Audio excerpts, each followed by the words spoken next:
Alright, here's part 2, everybody. It's time to look at the channels. We're going to start with exploring the primary channel mode, RGB. You have probably opened up Photoshop and wondered why different tones of black and white images represent the primary colors red, green, blue. And why, if you go into Photoshop, if you check display color channels in color, is it essentially a monochromatic image of red, green, and blue. Whether they're in black and white or color, these are used to represent the luminosity value of the colors. For example, you have your red, green, or blue. There is the actual color, and then there is the luminosity value. The luminosity value refers to how dark or light the color is. Now, it's time to explore the history and the science. Buckle up, we're about to travel back in time to the 19th century.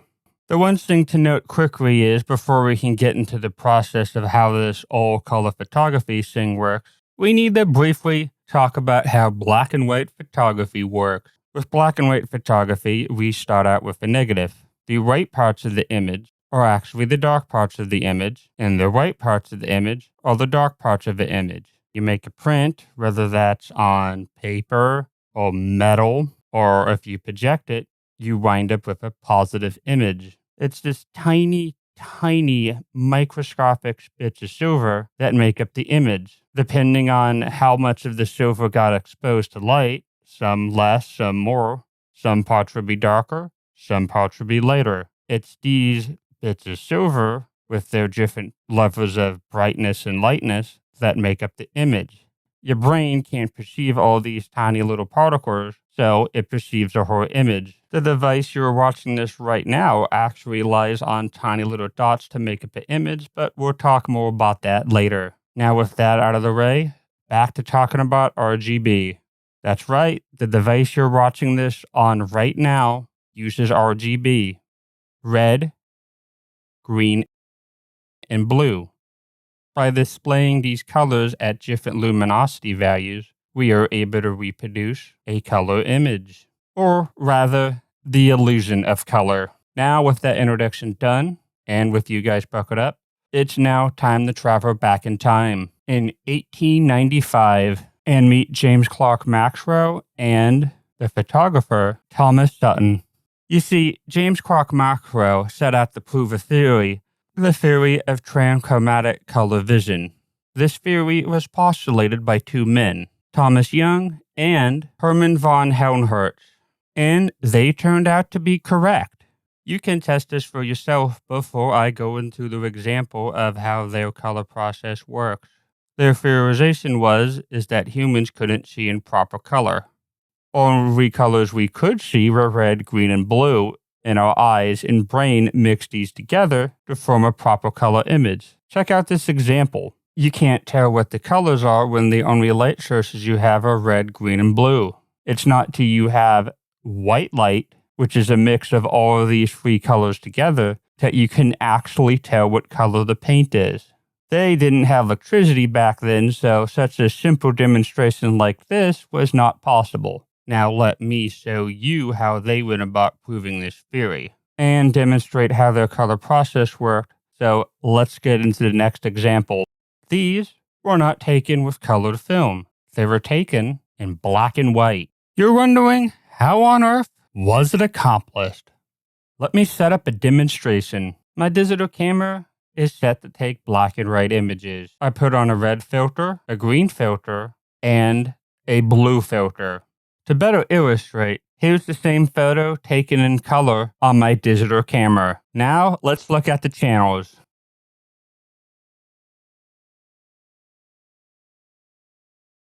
Let's take a look at my three black and white photos. That's right, they match the black and white tones on the channels. If I take these images, merge them together, like magic, I have a color image. My green filter isn't quite green enough. It lets in other shades of light, which leads me into a other very important point about this process. That ribbon, the first color photo I showed you, it looks like that because that particular black and white color process was actually not all that sensitive to blue. They later started refining this to make it more sensitive, But if you look at old black and white images from the 19th century and the 20th century, you won't notice any clouds.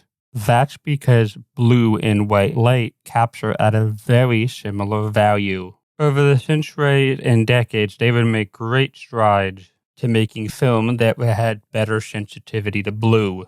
It wasn't around to the 1960s they figured out how to do that adequately, but back to the demonstration.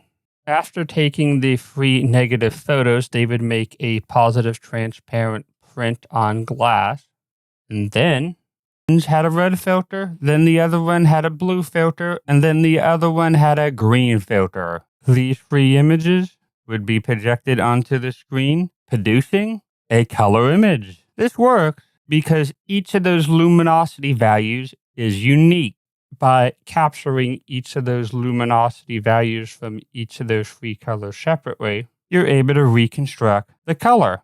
This process had some obvious drawbacks. The first one being you couldn't look at these images printed anywhere. Also, everything in the image needed to stay perfectly still. Otherwise, you would get color fringing and a blurry image.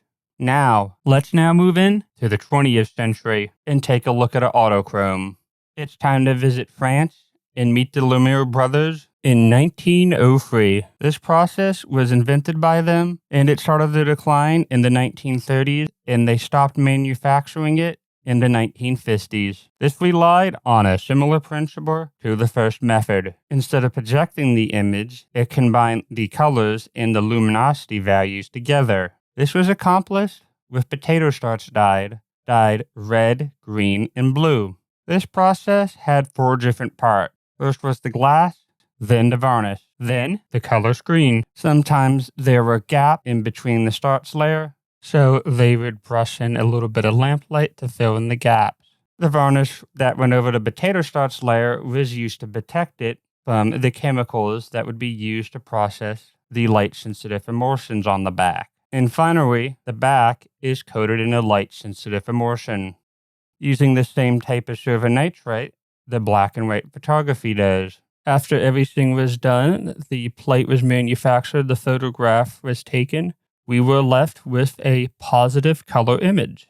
A technology connection is the device you are watching this on right now uses tiny red, green, and blue dots at different luminosities to display a color image. That potato starch, like in the first example, blocked different wavelengths of light. Any of the light-sensitive emulsion that was blocked by, say, a blue bit of starch would only let blue light in. The silver nitrate that had a bit of red potato starch blocking it would only let in red light. A bit of silver nitrate that was blocked by the green potato starch would only let in green light. So each individual luminosity value of each of those three colors was captured separately.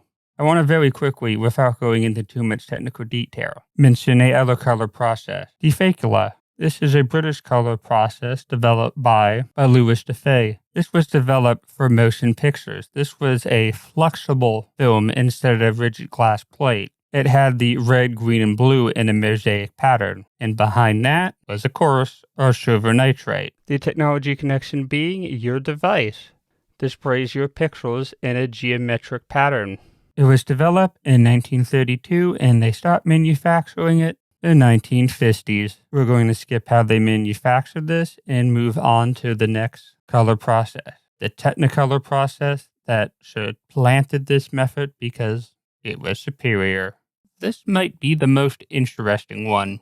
Let's go to 1940 and look at the Technicolor color process. Let's meet Herbert Stan Frost Comstock and Herbert Karmish. Now it is time to look at their work. Interesting thing to note, with the early Technicolor process, strictly speaking, you don't need all three colors to reproduce a color image. You can get away with just red and green. However, this has some drawbacks. You couldn't really have anything blue in the frame, and as well as purple. And on top of that, you couldn't even have anything yellow in the frame. Yikes. And the colors lacked saturation and contrast. They were all this kind of a little flat looking. But the upside to this, red and green, is that it did have a good skin tones. This process was used up to 1928. Fast forward a bit to Walt Disney's Flowers and Trees. In 1932, they found a way to add a blue strip into the mix. The original reason they weren't able to do this is because, annoyingly, the red and blue light moved at the same speed inside the prism. Now, it's finally time to take a look at how they added in that blue strip. First, with the prism, we would spin off the green light. There were two films combined together, blue and red. The gold layer in the prism allowed the blue and the red light to move at slightly different speeds, allowing them to be separated. This process made it possible to produce a finer color negative. With this innovation, they were able to have an adequate color reproduction. The early free strip process had some drawbacks. The cameras used in this process were massive because they needed space for all that extra film and space for the prisms to split the light apart. These cameras were also extremely loud, so they had to add sound dampening material. When all instead was done, these cameras weighed as much as a motorcycle. A big motorcycle, like a Harley Davidson. Now, their early free strip process had some more drawbacks. It required an extraordinary level of light. Due to all the light loss through the prism, the light intake coming from the lens had to expose three rows of film, so that had to be split between those. And not to mention, the blue strip was behind the red strip, so even less light got to the blue strip, which limited exclusively to being used in a studio environment where the light could be controlled. The process went on. They later innovated and came up with a film that needed considerably less light, making it much easier to use, and meaning the film could be taken outside and used on an actual location instead of on a soundstage. However, this process still had a huge drawback. It still required a custom camera to use. This would be its undoing. Although the Technicolor process was technically superior, it did have color competitors that were cheaper and much easier to use, even though they technically had inferior colors to the Technicolor process, as well as needing a Technicolor crew from the Technicolor company to operate the cameras. I'm not going to explain how the Technicolor process works in great technical detail, because this is about the history of photo editing, not the history of video editing. The technical process behind it could easily be its own video. The other thing I will mention further about the Technicolor process is the dyeing process, because this transitions us into multi-channel mode and CMYK channel mode, and the Eastmancolor process. Before we move on to Eastmancolors, I have to note one little fun fact. The free strip process actually lives on in the digital age. Broadcast cameras used for live television rely on free digital image sensors, recording red, green, blue. The camera reassembles these, producing a final color image, just like the free strip color process. This has superior looking colors to a single sensor camera, as well as, most importantly for broadcasting, excellent skin tones, as well as making compositing easier for broadcast television. But we'll talk more about that later. Now, with that fun little tidbit done, back to the demonstration, back to talking about multi and CMYK, the dyeing process, and last but not least, Eastmancolors. There are other primary colors, and they're the opposite of red, green, and blue. We're dealing with negatives. The opposite of red is cyan. The opposite of green is magenta. And the opposite of blue is yellow. Quick thing to note, this process applies to the free strip color process, not the multi-pack Technicolor.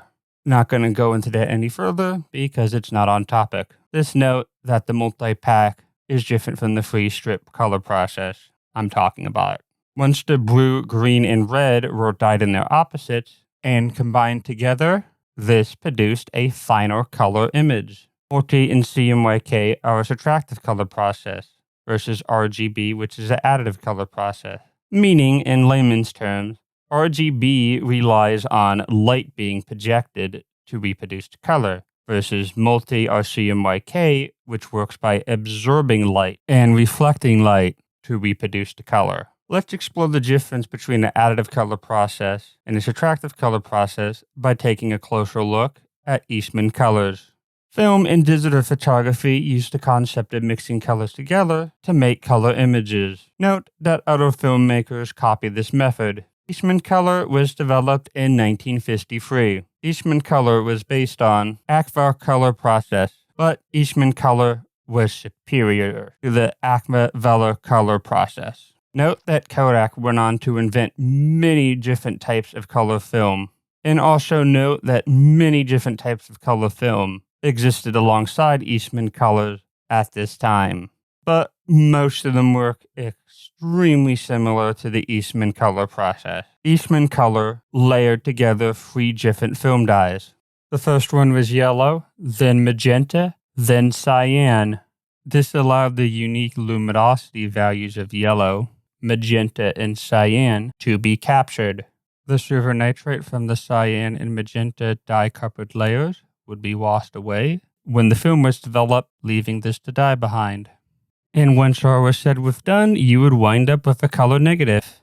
Now that we're done with Eastmancolors, I want to explore the difference between an additive color process and a subtractive color process in Multichannel, specifically why your device monitor doesn't use a subtractive color process and why instead it uses an additive color process, in spite of the fact that both a subtractive color process and an additive color process can be projected. RGB relied on mixing colors together. This is why it's also called a screen process, because it requires light to be projected behind the image for it to be seen, versus multi or CMYK, which can also be projected, but works exclusively by absorbing and reflecting light, hence why it's used for printing. Here's an animated example to better illustrate. As you can see with the RGB, it's additive, and the center is white, and in the center of the multi and CMYK, it subtracts black being the absence of color and light. Both of these processes rely on capturing the unique luminosity of the color values. To better illustrate what I'm talking about, let's look at my Autochrome versus a piece of slide film and a piece of regular film. Note that slide film records a positive image versus the 35mm film that records a negative image. As you can see, with the Autochrome with no light behind it, it just looks like a big black bar of glass. And as well as the slide, because it is also a additive color process or screen process.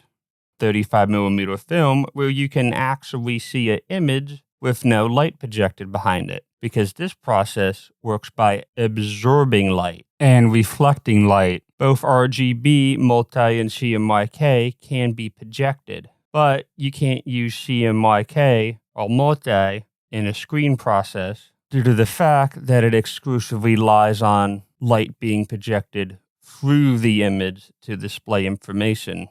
RGB is much better at changing the color values on the fly versus multi and CMYK, which rely on filtering colors to produce an image, versus RGB, where you can just alter the intensity of the light and the color to make a color image, which is why it's used in devices. But both of these processes rely on the exact same principle, capturing the luminosity value of each of those unique colors, in the case of Eastmancolor film, by observing yellow, magenta, and last but not least, cyan, and only allowing those bits of light to strike those bits of silver nitrate, a full-color reproductive image is able to be displayed. Here's a quick physical example to demonstrate how the subtractive color process works. As you saw in both the animated example and the physical example, the key is when these colors are mixed together, you get red, green, and blue, which is why both of these processes actually are able to work. Photoshop was meant to be intuitive to people who work with film photography. And this, like with film editors and manipulators, like with digital editors and manipulators, they were able to adjust the colors by adding the opposite colors.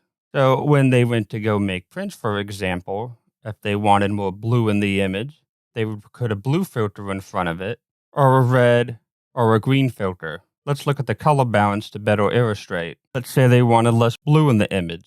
So they would put a cyan filter in front of it. When they went to make the print on the enlarger, we'll talk more about how those work later. So you should have a burning question. I went over that the multi stands for cyan and magenta, but there's a K on top of the cyan and magenta. What's that about? The K is black. But why is it a K and not a B? Well, I guess it's time to answer that question. In the Technicolor process, behind the red film, green film, and blue film, they would put a strip of pure black and white film. This bit of black and white film would include contrast and shadow detail. The Eastmancolor process often left some of the silver nitrate behind in the dye layers to help improve contrast and to have more shadow information in the details. This was often referred to as the key strip or the key layer or the key dye because it was key to improving contrast. And not to mention, black and white photography is the key behind all forms of color film photography. Without the black and white layer of silver nitrate, or the silver nitrate mixed in the dye layers, no color photography. In the case of printing, saving on ink. This is where the C in CMYK comes from. So the K in the case of color printing is black. It should probably be CMYB, but hey, we call it CMYK. And now you know why the K is a K instead of a B. You could technically print without the black cartridge, but you would use up way more color ink trying to make black because, remember, multi and CMYK are a subtractive color process, which means when you add all the colors together, you get black. So the black cartridge is added to save on color ink and, as stated before, to add contrast. Let's take a look at this print up close. As you can see, these tiny little dots make up the image. This like the silver nitrate grains, and this like the pixels on your screen. Little color dots come together to display the image you're looking at right now. But you're probably wondering, why do all these color spaces exist? Let's take a look at this graphic. Technically speaking, RGB is not capable of displaying all the colors we can see. Multi and CMYK can actually represent more colors than RGB can. There's other color channels too, but they're beyond the scope of this video. This is why, after you're done editing, it's extremely important to change the color mode to CMYK before printing so the colors come out accurate. This is why the patent for the Pantone color system exists. This company sells swatch books.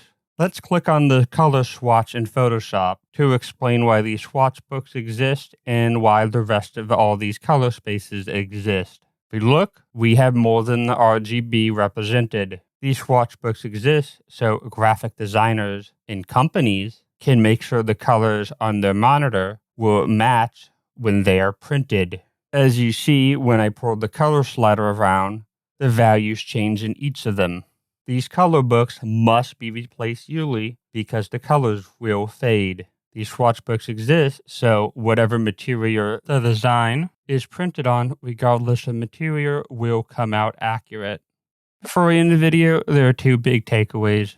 Without the silver nitrate, no black and white film photography, and no color film photography, and as well, no cinema either without the silver nitrate. But the thing both film and digital photography have in common is their ability to capture the unique luminosity values, allowing them to be reproduced and displayed. The second takeaway, being able to adjust the luminosity values of each of the colors is extremely important for editing and manipulation, as well as compositing, but we'll get into that more when we talk about the layer mask in part 3. First thing first, we're going to get into how they composited with black and white film photography, then how they went about compositing with color film.